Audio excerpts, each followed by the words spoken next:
Saudações investidores. Bitcoin agora cotado a 24.350 dólares. Bitcoin que continua se mantendo acima dos 24K em um dia extremamente tenso. Hoje, meu principal objetivo vai ser discutir as possibilidades para as próximas horas e também tentar entender por que, mesmo o Bitcoin estando estável hoje, as altcoins estão despencando. Vamos discutir sobre isso no vídeo. Bem-vindos a Investidor Moderno.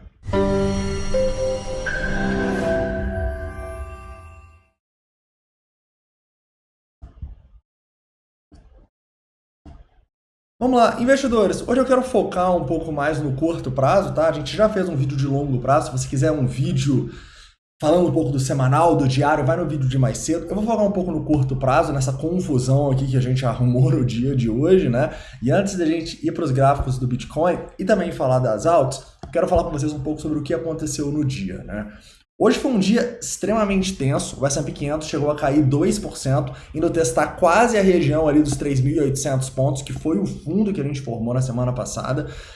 E a gente teve, lá na Europa, o Credit Suisse tendo a maior queda em um dia da história, né? Então a gente teve um desespero generalizado, inclusive quando a gente pega aqui o semanal do gráfico do Credit Suisse, não é nem um pouco bonito, né? Chegou a cair, acho que estava caindo mais de 20, fechou o dia caindo 13,94, né? Depois que o Banco Central Suíço falou que vai salvar o Credit Suisse se necessário.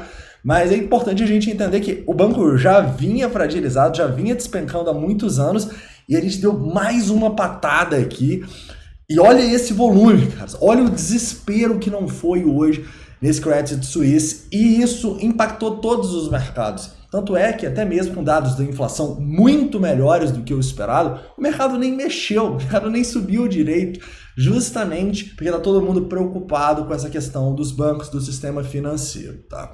Inclusive, fica a sugestão de filme para quem nunca viu, tem na HBO, que é Grande Demais para Quebrar. Conta um pouco da história da crise lá de 2008 e é o que a gente está vivendo, só que em escala menor. Esperamos que isso não se espalhe e seja um contágio tão grande como foi 2008. A probabilidade é pequena, espero que não, né? Fica aí a recomendação Grande Demais para Quebrar, ou Too Big to Fail, HBO. Tranquilo. Então, basicamente, né, o que a gente tem aqui?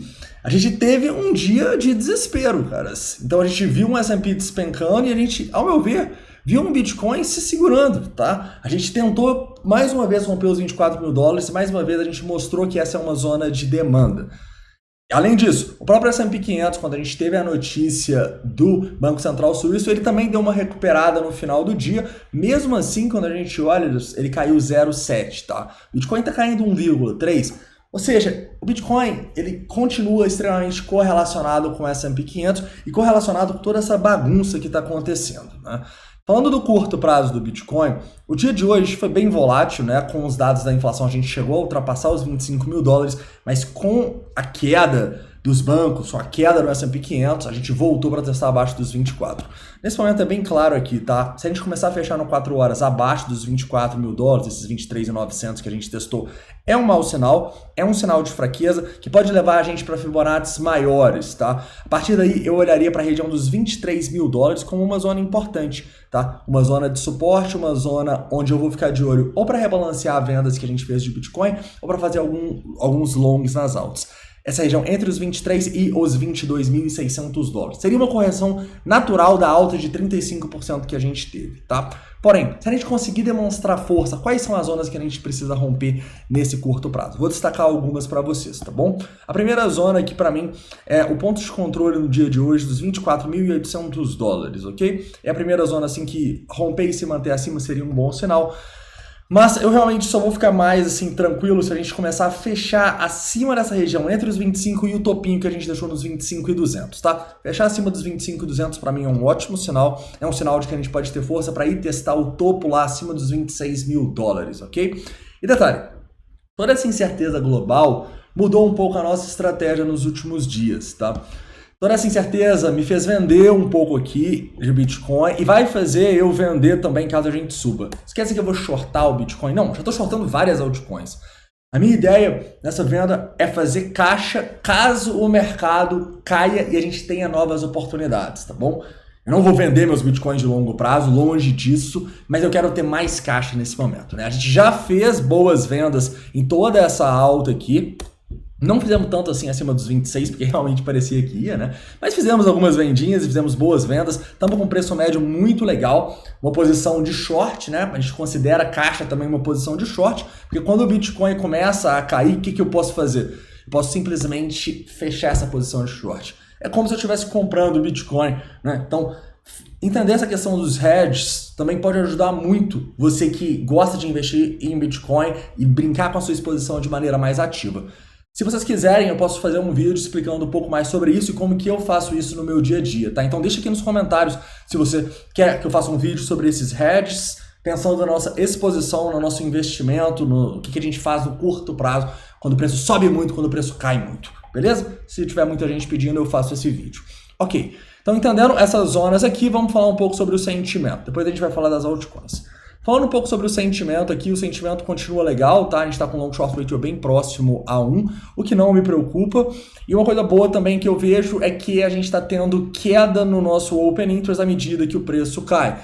Então eu não me preocupo muito com essa mini alta aqui do long short ratio, tá bom? Afinal, seria natural que isso acontecesse, já que o preço subiu muito. Uma hora ele tem que corrigir, turma. E quando ele corrige assim, muitas pessoas acabam comprando. É natural também, mas eu espero que isso aqui não suba muito, ok? Mas o sentimento para mim continua positivo, continua ditando que a maior probabilidade é eventualmente a gente conseguir se manter acima desses 25.300, tá bom?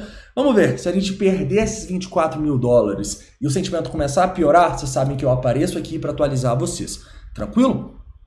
Beleza. Mas eu acho que o dia de hoje para o Bitcoin foi tranquilo, cara. O dia de hoje pesou para as altcoins. E por quê? Eu acho que a palavra que eu mais utilizei no vídeo de hoje foi o risco. E todo esse risco generalizado que a gente está vendo no mercado está impactando não só o Bitcoin, mas todas as criptomoedas. E eu te pergunto, o que você acha que é mais seguro se tiver uma quebradeira geral das criptomoedas? O Bitcoin, que é descentralizado e a primeira criptomoeda, a mais segura de todas, ou vários projetos que são empresas, as altcoins, a grande maioria delas são empresas centralizadas. O que é mais seguro, cara? E que são muito mais voláteis. É claro que o Bitcoin é muito mais seguro. Então, quando a gente tem momentos de extrema incerteza, a dominância do Bitcoin tende a subir, ou seja, o Bitcoin tende a performar melhor do que as outras criptomoedas. É por isso que, apesar de atualmente eu ser um investidor de altcoins, quem não sabe, sim, eu estou investindo em ETH e em outras altcoins. Em breve a gente vai ter o membros aí para vocês conseguirem ver a carteira. Se você está no live trading, você já pode ir lá no carteira recomendada e ver. Mas enfim, a gente precisa entender que em cenários de extrema incerteza, de extremo risco, normalmente as altcoins vão sofrer, tá? Tem como a gente ganhar dinheiro nisso? Tem sim. É por isso que a gente muito opera o BTC DOM, a dominância do Bitcoin. E essa dominância, quando ela sobe, ela dita justamente isso. Ela mostra que o Bitcoin está ganhando valor em relação a essas altcoins, tá? Talvez seja o par que eu mais operei ali em 2022 e já fiz algumas operações em 2023. Na verdade, aqui a gente pode ver, né? Foram 18 operações na dominância. E por quê? Porque a gente viveu um ano de 2022 e está vivendo um ano de 2023 em extremo risco, caras. Repara que não tem nenhum short. Se a gente estivesse num OBA, AUE e tal, teria vários shorts aqui na dominância, mas não é o que a gente vê, a gente só vê long. Por quê? Porque a dominância é uma maneira da gente se proteger dessa incerteza. Correto?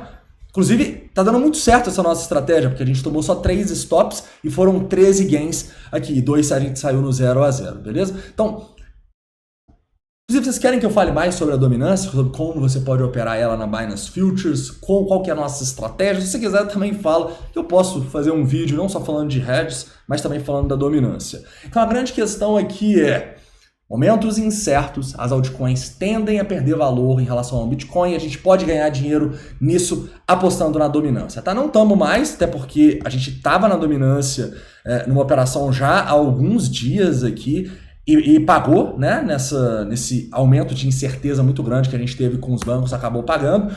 Nesse momento a gente fica de olho, sim, por que não? Se a gente tiver uma correção aqui para a gente fazer mais um long na dominância. E eu só vou parar de fazer long na dominância quando eu achar que o risco está mais controlado. Enquanto o risco estiver muito controlado, a gente tem que se proteger. E a gente se protege, primeiramente, fazendo caixa, vendendo bem quando o Bitcoin sobe muito. Segundo, shortando altcoins que estão em situação piores do que o Bitcoin, ganhando na queda delas. E terceiro, operando long na dominância. Operando long que o Bitcoin vai performar melhor do que essas altcoins e é o que basicamente está acontecendo no último ano, né? Desde que a incerteza muito grande começou, a nossa bull run acabou ali no final de 2021, caras, que a dominância tá dando assim um tapa nas altcoins, né? Claro que a ideia não é ficar 100% toda hora comprado na dominância, mas quando a gente apresenta as oportunidades, a gente está aproveitando bem. Beleza, investidores? Então é isso, tá?